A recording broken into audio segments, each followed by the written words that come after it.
Hi everyone, this is Corey West. I am so excited about our first podcast. It is called Sip on This. This is my co-host Connie. Hello. We are always going to be here to give you the gossip, the tea, and everything in between. So, today, before we start sipping on some of this conversation, Connie's brought some cocktails. Yes, we have to sip on some things when we're talking. So, Connie, what are we drinking tonight? Today we're going to have Aperol Spritzes. Okay. Now, I first experienced this in DR.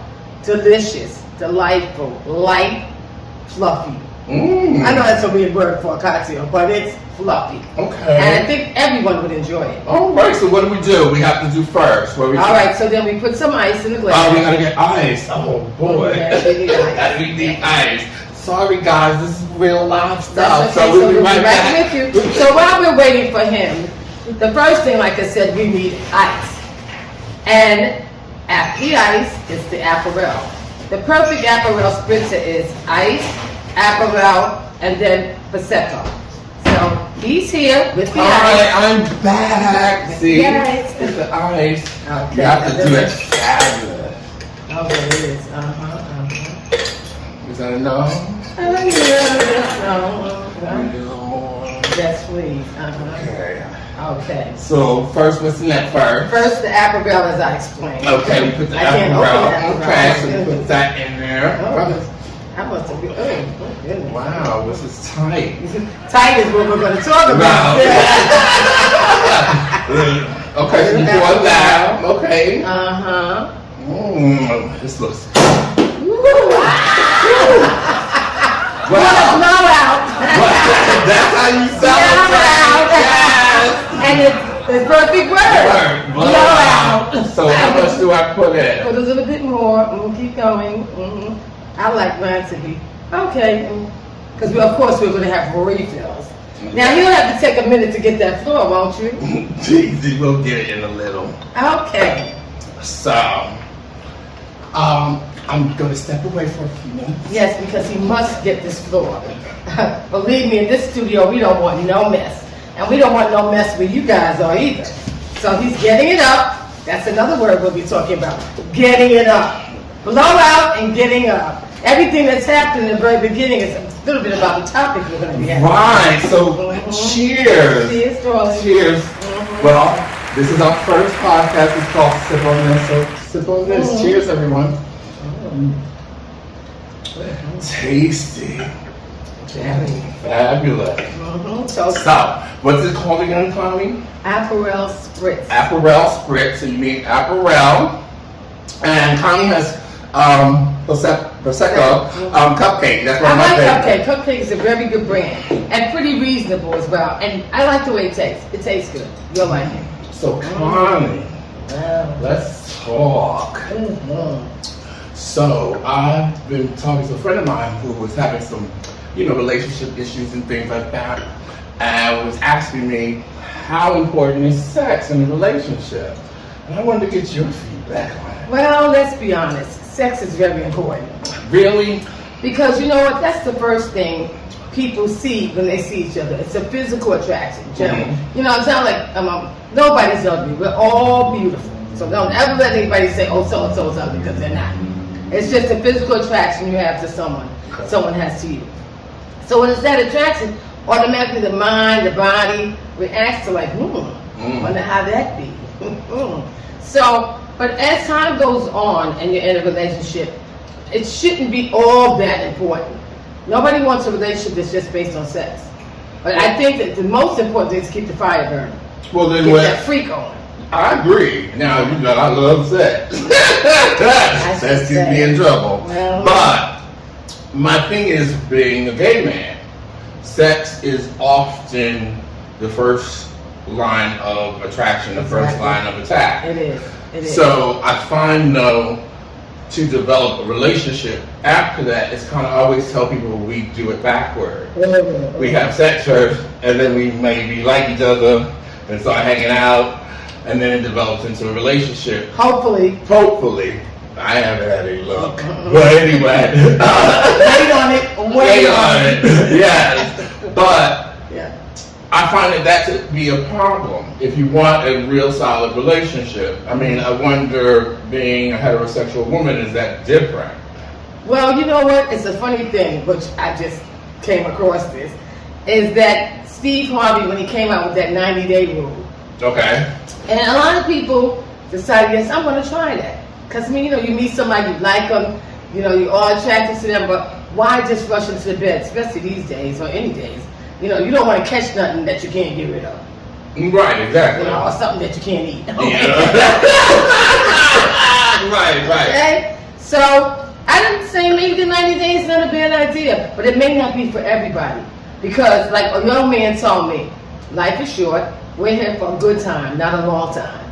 So if you feel like, you know, this is the person, you really want to do it, by all means, go ahead. But I think that I would like to wait out the 90 days, which I had done when I started a relationship years ago.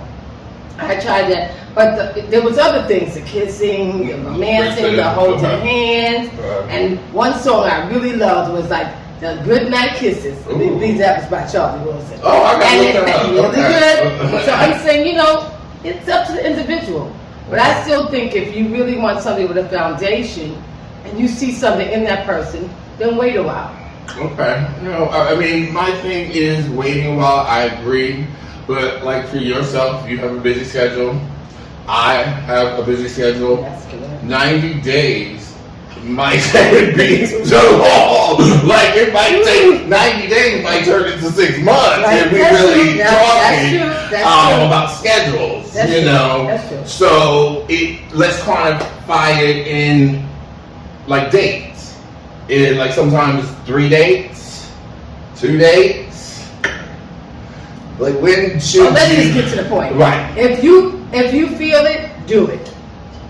That's up to you. Like we just said, you know, why everybody's schedule is busy. You might have time for all of that romance or whatever. Maybe you just want a little passion.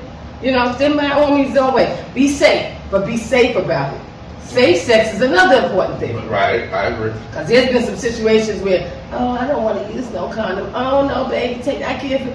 No, that'll get you in trouble. Right, Right after you said all that and did all that, go to the guy's house, go to your house and see what happened.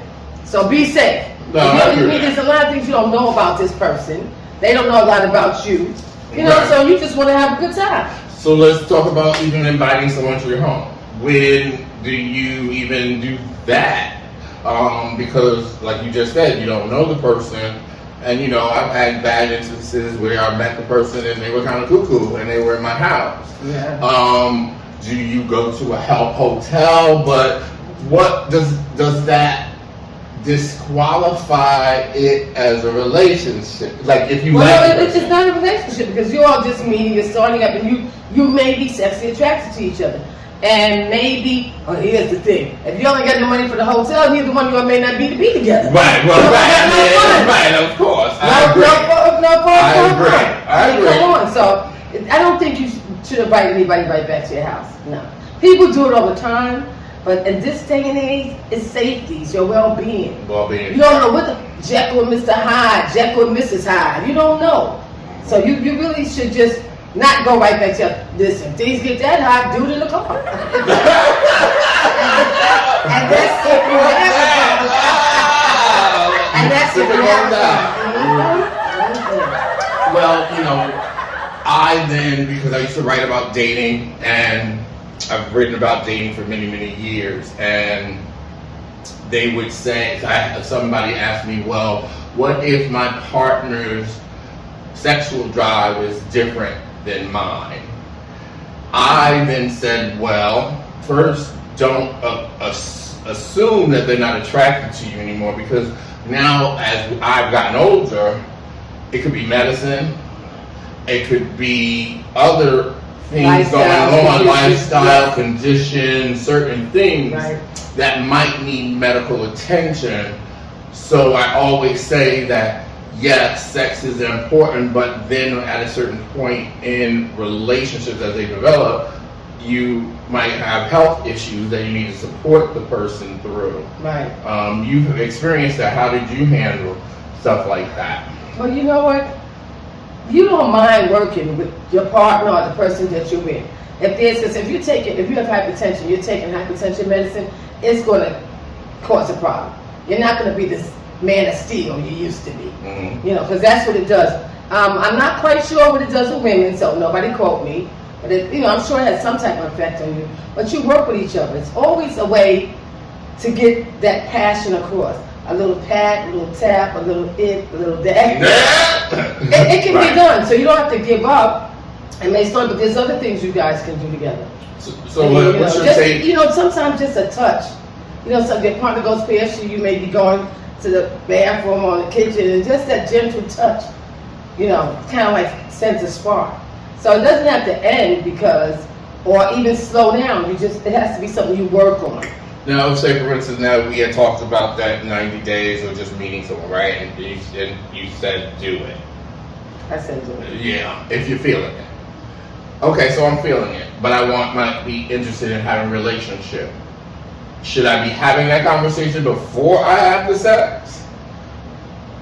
Well, if that person feels the same way. Okay, so if you both are feeling like, you know, listen, I'm really into you and I want to take this to the next step, which is the sexual step. Let's be honest. It's not saying, I want to take it to the next step. I want to say, you're my man, or whatever, vice versa. You want to take it to the sexual step. So that should be something you both agree upon. Okay. And rather not, and also the fact that you're going to have safe sex. Okay. But sometimes people get at it and they're like, well, there's no stopping it. Tearing up each other's clothes, and they can't stop it. But you have to make sure that you put that out there, you laid the foundation. You know, we're going to do this, but we're going to do it in a safe manner. So now. And you're not going to wait the 90 days. Right. And so do you feel that if somebody is, let's say, you know, I like the person and they're not sure yet, then should I not have sex? Because that person might be looking for a relationship. It could be somebody who's interested in a relationship with me, but I'm not really sure yet, but I want to have sex with them. Well, that's an interesting one. So you want to have sex, but they may want to take it to another level. Right, and you're not sure yet. Well, if this is someone you're really interested in and you're attracted to them at more levels than one, if you can even say that yet, because it may be somebody you just met like 10 hours ago. Right. You know, because people go to clubs, they go to wherever you go, people right. make weddings, right. and funerals. Yeah, I mean anywhere. Those are places, grocery store, whatever. So you don't know very much whether you want to start a relationship with them.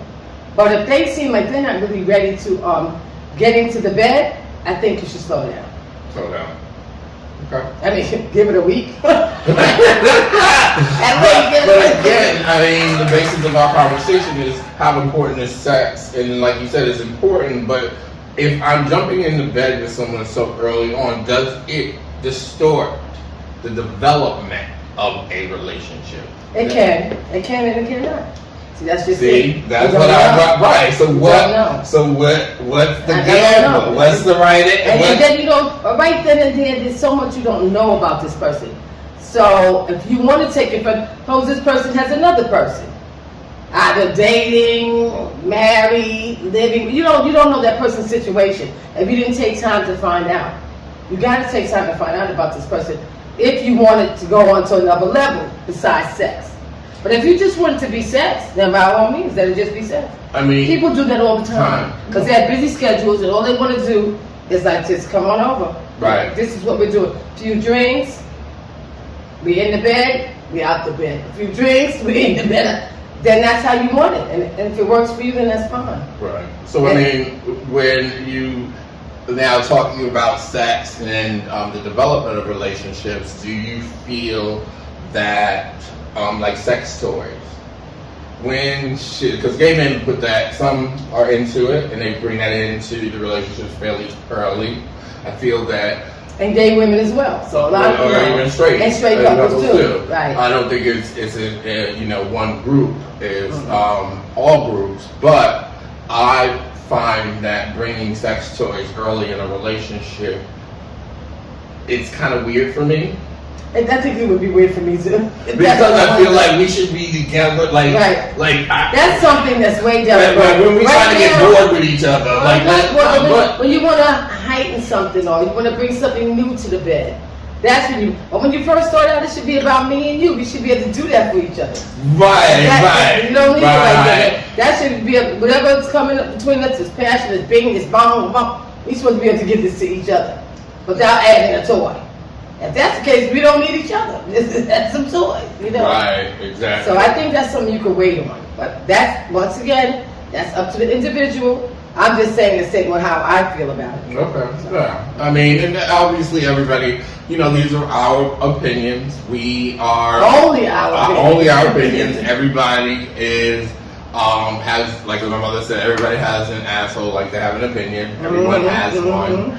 But we just felt, from a standpoint on our relationship, me being a gay man and Connie being a heterosexual woman and of a certain age, and I'm at a certain age, we haven't really seen a dialogue like this before, and we thought it would be interesting. I like men, she like men. We like, you know. I like to say that.